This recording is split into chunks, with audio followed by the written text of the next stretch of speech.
There are many stories about Ivan IV of Russia. Stories of fire, of blood, of madness. But this story is different because it comes from someone who saw it begin. Before the screams, before the executions, before the name terrible meant what it would become. She was not a noble, not a historian, not someone history bothered to record by name. She was a servant in the palace of the Kremlin, one of the invisible ones, the women who moved through the corridors with linen and water and kept their eyes down and their mouths closed and learned very early that the safest way to survive in proximity to power is to become part of the furniture. She saw things the furniture sees, all of it, from the beginning. He wasn't always like that. So what changed a man into something the world would fear? She was just a servant, invisible to history. No name in any record, no portrait on any wall. But she saw him when he was still young, before the weight settled in his bones. Ivan IV of Russia, not as the world would remember him, but as he was. Moscow in the 1540s was a city of wood and gold, and the particular smell of pine smoke that hung over everything in winter. The Kremlin rose from the hill above the Moscow River, its cathedrals white and gilded, its walls red brick, its interior a maze of low-ceilinged rooms where candles burned even in daylight, and the air carried the faint, permanent scent of incense. She had come to the palace as a girl of 12. She had learned the rhythms of it, which corridors to avoid after dark, which officials needed their water before their bread, which doors were never to be knocked on without invitation. She had learned to read a room from its silences, and she had been watching Ivan since he was a teenager. He had been made Grand Prince of Moscow at age 3 when his father died. His mother had ruled as regent until she too died, poisoned, some said, when Ivan was 8 years old. After that, the great boyar families had taken over, the Shuiskys, the Belskys, powerful clans who competed for control of the young Tsar with a ruthlessness that did not bother to conceal itself from the child watching. He had seen men dragged from rooms. He had seen alliances form and shatter between breakfast and dinner. He had learned what it meant to sit on a throne and have everyone around you want something from you, and trust none of them to want anything good. He had spent his childhood surrounded by men who competed for power over him, around him, and sometimes directly in front of him, as if the boy on the throne were already a piece of furniture himself. He understood what it meant to be used. He had learned that early. But he had also learned something else, something she had watched him carry with a kind of careful deliberateness. Curiosity. He asked questions, not the kind that powerful men usually ask, not questions about loyalty or resources or what someone could do for him. He asked about people, how they lived, what they believed, what they feared in the dark when no one was listening. He would walk the halls alone, not like a king, but like a man searching for something. And then there was Anastasia Romanovna. She became his wife in 1547, chosen through a bride show in which eligible young women from across Russia were brought to Moscow for the Tsar's consideration. History does not record what she thought of this process. What history does record is what happened to Ivan when she was in the room. His shoulders dropped. His voice softened. He smiled. Not the kind of smile that is a performance of contentment for an audience, but the kind that a person produces when they have momentarily forgotten to be guarded. She noticed it immediately. The court was calmer when Anastasia was present. Arguments that would otherwise have escalated into dangerous territory seemed to find resolution more easily. The Tsar still had a temper. He had always had a temper. But it had a governor on it, a hand on the shoulder, invisible to everyone else, that kept the worst of it from breaking through. And for a while, it seemed like Russia might finally know peace. Then she died. Anastasia Romanovna died in August 1560. She was approximately 25 years old. The cause was recorded as illness, but Ivan did not believe it. He had never fully trusted the boyars, the great noble families whose power had surrounded and constrained him since childhood. Now, in his grief, his suspicion hardened into certainty. Someone had taken her from him. He did not know who. That uncertainty, rather than calming him, made everything worse. Because if you don't know who the enemy is, everyone becomes a candidate. And something inside him died with her. He stopped trusting everyone, even those who loved him. Sleep left him first. She watched him in the corridors at hours when no one should be walking. 2 a.m, 3, the deep middle of nights that had no good reason to be wakeful.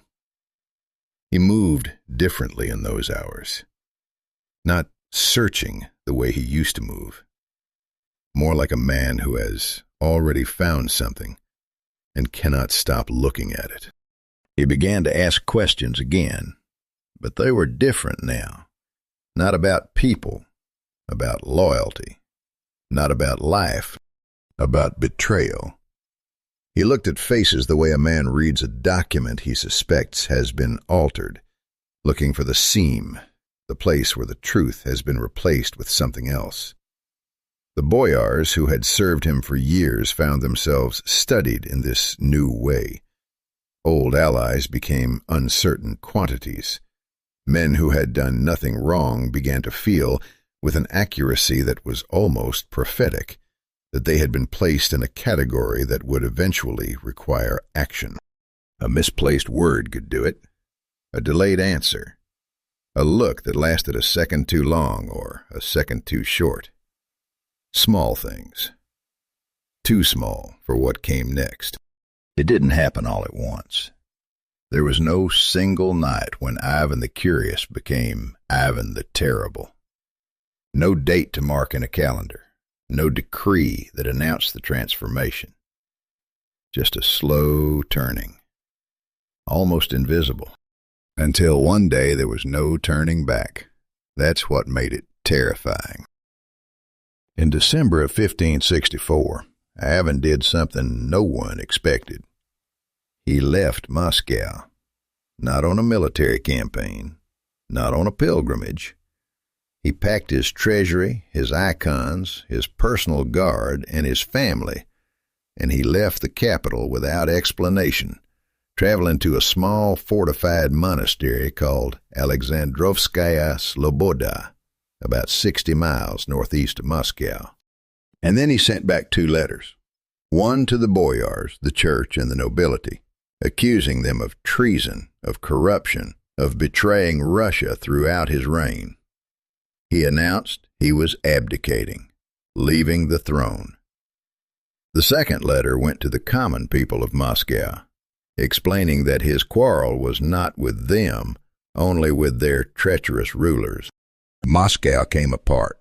The common people, reading the second letter, turned on the nobility. The nobility, reading the first, understood the trap that had been laid for them. If Ivan left, Russia had no Tsar. If Russia had no Tsar, the nobility would have to answer to the people and to whatever chaos filled the vacuum. If they wanted Ivan back, they would have to give him what he was asking for. They sent a delegation to Alexandrovskaya Sloboda to beg him to return. He returned, with conditions. The right to govern without restriction. The right to punish traitors, as he defined them, without appeal to the church or the traditional legal structure, and the right to create something new. He created something that had never existed before, a force that answered only to him. He created something new, a force that answered only to him. The Oprichnina. The word came from an old Russian term for a widow's portion, the piece of an estate set apart, separate, belonging to no one but its keeper. Ivan divided Russia into two administrative zones, the ordinary lands, which continued under the traditional structure, and the Oprichnina, which was his personal territory, his personal army, his personal instrument. The men who served in it, the Oprichniki, were required to sever all ties to their previous lives. They wore black. They rode black horses. They carried, hanging from their saddles, a dog's head and a broom, symbols, Ivan said, of their purpose, to sniff out treason and sweep it from Russia. She saw them once, up close, closer than she had wanted. They passed her in a corridor one afternoon, 4 of them, moving in the particular silence of men who have learned that silence is its own form of power. They looked through her the way people look through furniture. Their faces carried an expression she could not quite name. Not cruelty exactly. Something more unsettling. The expression of men who have been given permission. They didn't knock, they just came. Night became something else. Not quiet. Not safe. Just waiting. Boots on stone in the dark. A name spoken once. Through a door. Sometimes the door opened. Sometimes it didn't need to. People disappeared. No trial. No explanation. Just absence. A chair left empty at the morning table. A cup still warm from the night before. That's how you knew. Life continued around it. Meals were served. Candles were lit. People smiled when they needed to. Because fear does not always look like panic. Sometimes it looks like routine. Sometimes it looks exactly like normal life, just with all the breath taken out of it. And still, no one dared to say his name out loud. The fear spread the way cold spreads, from the surface inward until it reached the bone.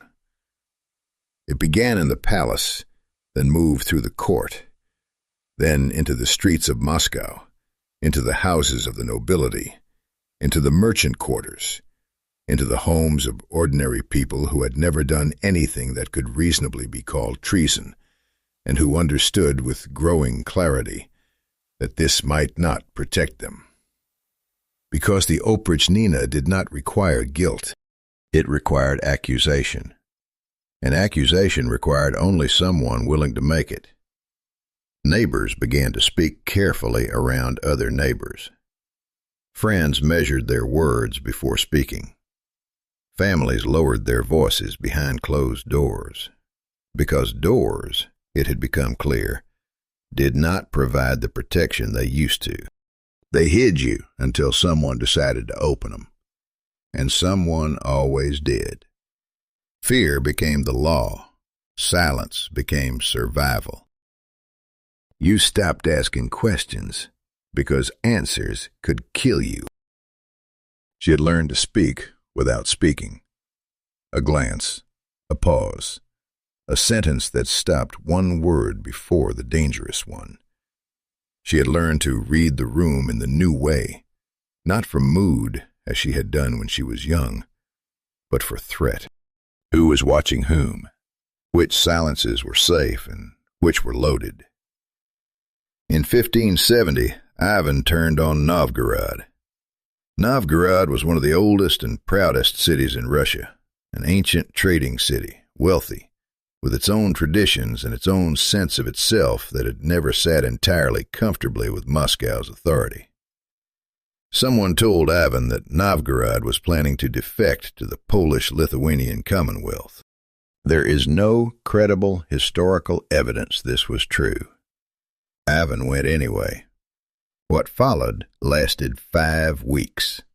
The sources disagree on the scale. They always disagree on the scale, because the scale was something no one wanted to record too precisely.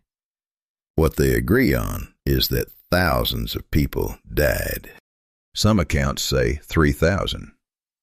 Some say 60,000.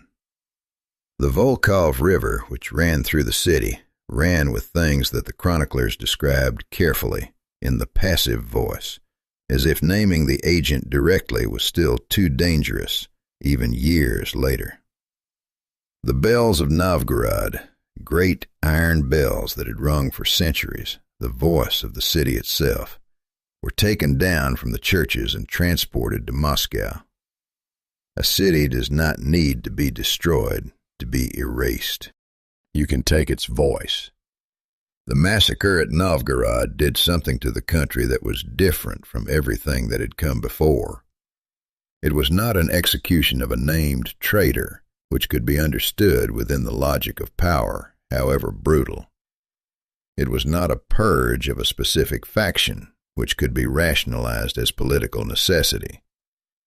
It was something older and more terrifying. The demonstration that Ivan could turn the full force of his power on any place, any people, on the basis of a rumor, and that there was nothing and no one in Russia positioned to stop him. The ordinary calculations of ordinary people shifted permanently after Novgorod. Before it, people had lived with the fear that they might be taken if they said the wrong thing or knew the wrong person. After it, people understood that they could be taken for any reason or no reason, and that the only protection was to become as invisible as possible and pray that invisibility was enough. She had already learned that lesson. She had been living it for years. But after Novgorod, she saw it in everyone. In the way the palace staff moved through the corridors, in the way conversations stopped when a door opened, in the way people had learned to keep their faces arranged into expressions of careful, perpetual neutrality. No joy that could be read as carelessness, no worry that could be read as disloyalty. And somewhere along the way, the man she once saw disappeared. One night, she saw it. Not the rumors, not the whispers, but the truth. It was not a battlefield. Not chaos, not the kind of violence that announces itself with noise and movement and the confusion that gives everyone a reason not to look too directly. It was quiet. A room inside the palace. Familiar walls. A man on his knees. 2 of the oprichniki standing slightly apart, the way men stand when a job is almost finished, and they are waiting for the signal that it is. Ivan stood a few feet away, not pacing, not arguing, not displaying any of the rage that the stories always attributed to him, the volcanic, uncontrollable fury that made his actions easier to understand, because rage at least is human. Rage can be explained. He was watching, still, cold.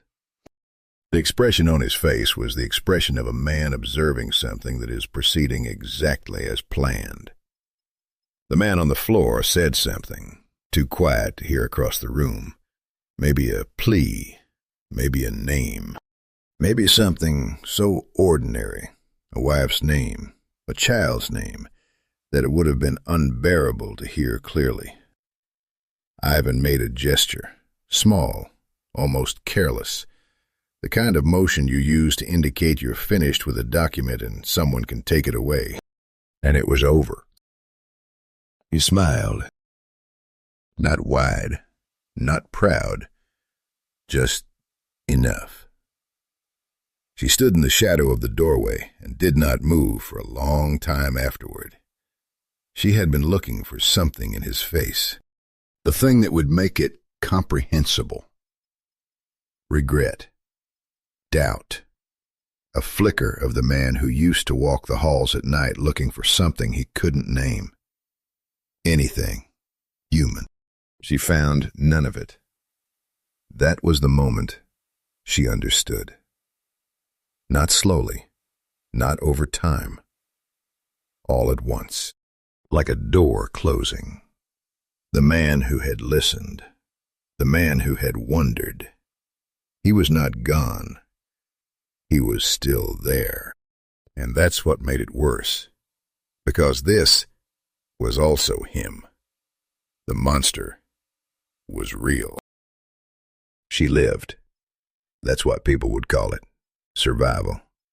She kept her place in the palace, moved through the same corridors, passed the same doors, saw the same man, older now, heavier, the sleeplessness carved permanently into his face, and pretended not to know him.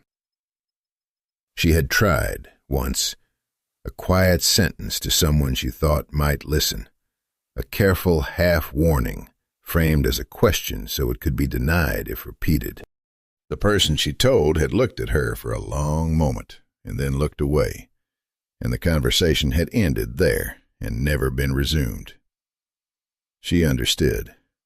Listening required risk, and risk in the Russia that Ivan had built was something people had learned to ration the way they rationed food in winter, carefully, only when absolutely necessary, never in excess.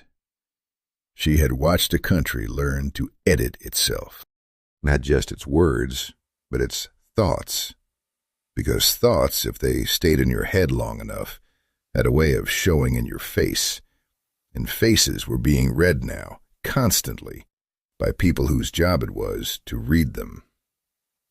Ivan ruled for another 2 decades after the night she stood in that doorway.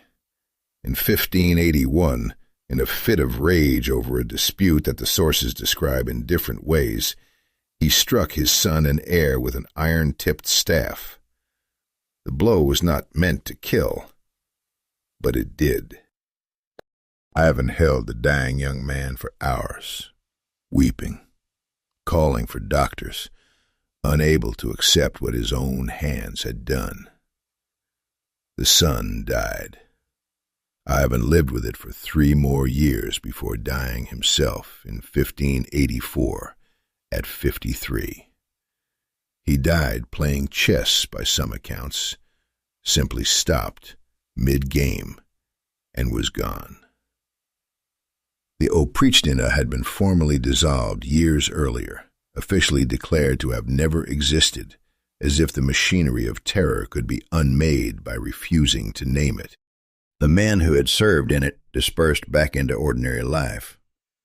Some of them had families, some of them went to church, some of them, no doubt, slept well.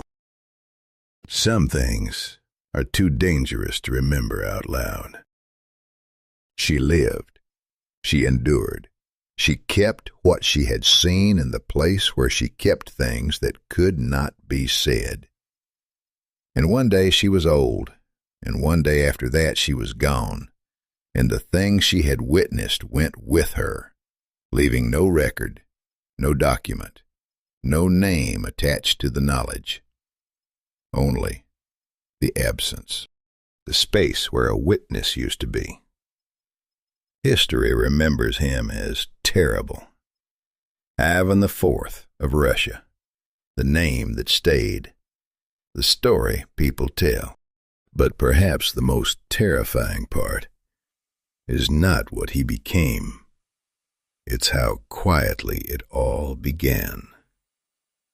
In the corridors of a palace, in the sleepless hours after midnight, in a young man's face turned toward a woman he would never notice, carrying something heavy, even before the crown touched his head.